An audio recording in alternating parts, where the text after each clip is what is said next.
Solid Kim Pao fans, sumabog ang suporta sa gitna ng mga negatibong komento sa paborito nilang tandem. Kim Pao, di mapigilan, Netflix domination, tuloy-tuloy. The Alibi, malapit na daw ipalabas. Paulo's uploaded a reel sa Instagram, nagpakilig ng todo. Isang fan nagtrending dahil sa utos nito kay Paulo. Ano kaya ito? Tara, kwentuhan muli tayo.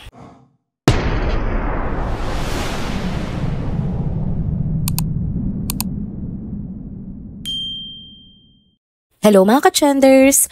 Welcome back muli sa ating channel. Kung bago pa lamang kayo dito, huwag nang kalimutang mag-like, mag-subscribe, at i-hit na rin ang bell notification para lagi kayong updated sa mga balitang trending at napapanahon. Kahapon mga ka-trenders, Lunes na Lunes pero grabe ang bigat ng vibes sa newsfeed sa social media. Imbes kasi na good vibes, puno ito ng nega. Nakakalungkot isipin na kahit ilang beses ngang napatunayan na ni Kim Chiu at Paolo Avellino kung gaano nga kaganda ang tandem nila, may ilang mga tao pa rin na pilit sinisira ang kasiyahan ng mas nakakaraming masaya. Nagpapasalamat sa kung anong meron ang Kim Pao ngayon. Ang medyo nakakainis pa, bakit pa kailangan pagbanggain ang dalawang taong pareho namang may talent, dedikasyon at respeto sa isa't isa? 2 years pa nga lang si Paolo at si Kim na magkasama sa trabaho, pero nakaapat na silang proyekto at lahat ng yon ay patok sa masa. Ibig sabihin lang yan, may chemistry talaga ang tambalan nila. May spark, may magic. Pero itong iilan parang ang saya-sayang manggulo. Imbis na magdiwang, mas pinipiling manghila pababa. Mga ka-trenders, totoo naman na si Kim at si Paolo, kayang-kaya nilang tumindig at magtagumpay mag-isa. Ibang klaseng artista ang bawat isa sa kanila, pero iba pa rin kapag magkasama sila, di ba? Parang may sariling mundo kapag nasa eksena na silang dalawa. Parang lahat ng emosyon lumulutang. Kaya nga hindi natin sila basta-basta makakalimutan bilang tandem. Pero wag naman sana nating kalimutan na pareho silang may sariling identity. Hindi kailangang ibaba ang isa para lang ipagdiinan ang galing ng isa pa. Habang ang iba sa atin ay busy sa pakikipagtalo kung sino nga ang mas magaling, eto nga sila Kim at Pao, booked, busy at super unbothered. Tuloy ang trabaho, tuloy ang panalo. Hindi nila kailangang patunayan ang sarili nila sa kung kanino man. Ang ginagawa nila, nagtatrabaho, nagbibigay saya at higit sa lahat, nagkakaisa. Walang sapawan, walang inggitan, puro respeto. Kaya nga sarap nilang suportahan, di ba? Kasi hindi lang basta acting ang dala nila, kundi inspirasyon din. Nakikita natin kung paano nila wini-welcome ang tagumpay ng isa't isa, kung paano sila nagbibigay ng credit sa bawat effort, sa bawat eksena, sa bawat success. Malaki man o maliit, walang ego, walang yabang. Ang meron, isang team na buo at solid. Tandem sila na halos hindi na mapantayan kasi hindi lang talent ang meron sila kundi yung connection na bihira mo lang makita sa industriya. Magkahiwalay silang makinang pero kapag magkasama, wala na, unstoppable. So bakit pa natin kailangan pag-awayan kung sino ang bida? Ang tunay na tanong dapat ay gaano pa kaya kalayo ang mararating nila kung patuloy natin silang susuportahan. Kaya imbis na magsayang ng oras sa drama sa comment section, bakit hindi na lang tayo mag-focus sa ating goal as a fan? Diba ang usapan natin, ilaban ang linlang at my love will make you disappear para umangat at mag-trend hindi lang dito kundi worldwide? Isang click lang yan, isang stream, isang share, malaking bagay na yun. Tulungan natin silang iangat, hindi ibagsak.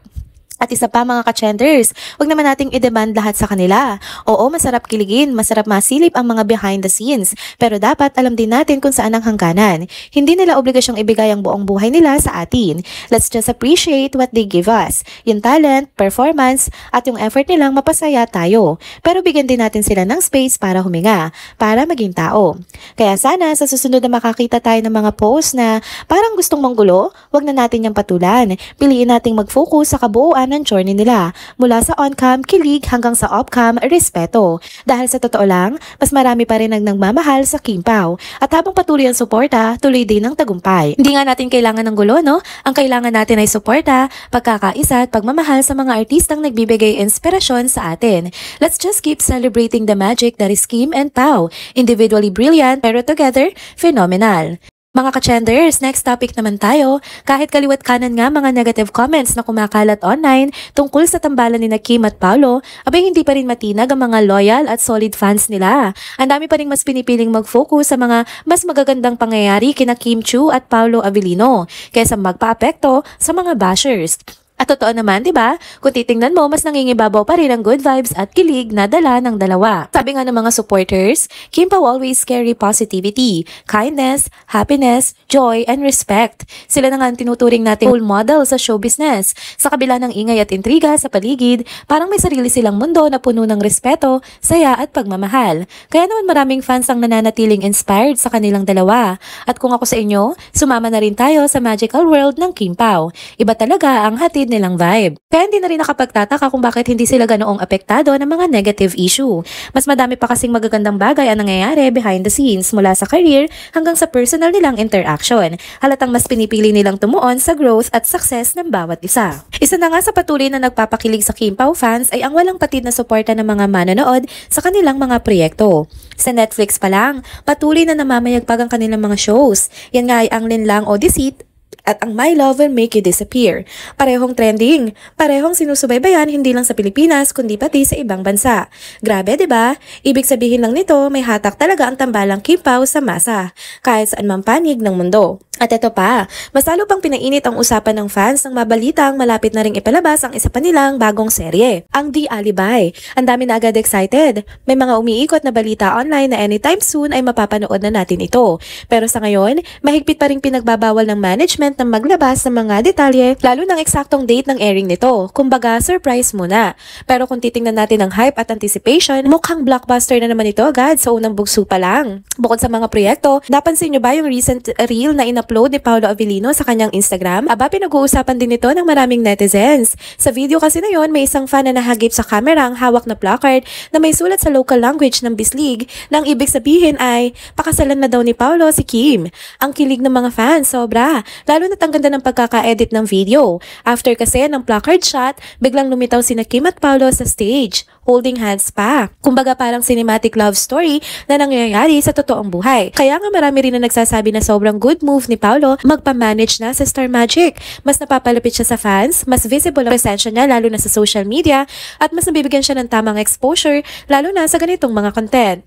Kitang-kita rin natin na ang tambalang ito ay hindi lang basta kilig-kiligan. May lalim, may respeto at may sense of growth bilang individual at bilang love team. Habang may mga nag-aabang kung hanggang saan nga ba ang pupuntahan ng tambalang Kim Pao, marami pa rin ang mas pinipiling masdan at suportahan kung paano nga sila nagiging inspirasyon sa araw-araw.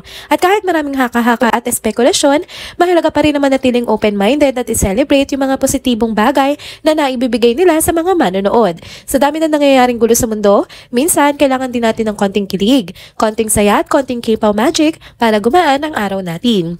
Kaya sa mga fans dyan na patuloy na sumusuporta, tuloy lang. At sa mga curious pa kung ano nga ba ang meron sa tambalang ito, isang paalala lang. Minsan, sa likod ng kamera, sa simpleng hawakan ng kamay o tinginan, naroon ang totoong kwento na mas nakakakilig pa sa kahit anong script. Kim Pao pa rin at Kim Pao forever. And there you go mga ka-trenders, dito na po muna nagtatapos ang ating isa na namang trending video update. Salamat sa inyong pagsubaybay at pagsama sa akin hanggang sa dulo ng video na ito. Pero bago kayo umalis, huwag niyo pong kalimutang mag-like, mag-comment, mag-subscribe at i-hit na rin ang bell notification para lagi kayong updated sa mga balitang trending at napapanahon. Kita-kits po sa susunod na video. Paalam!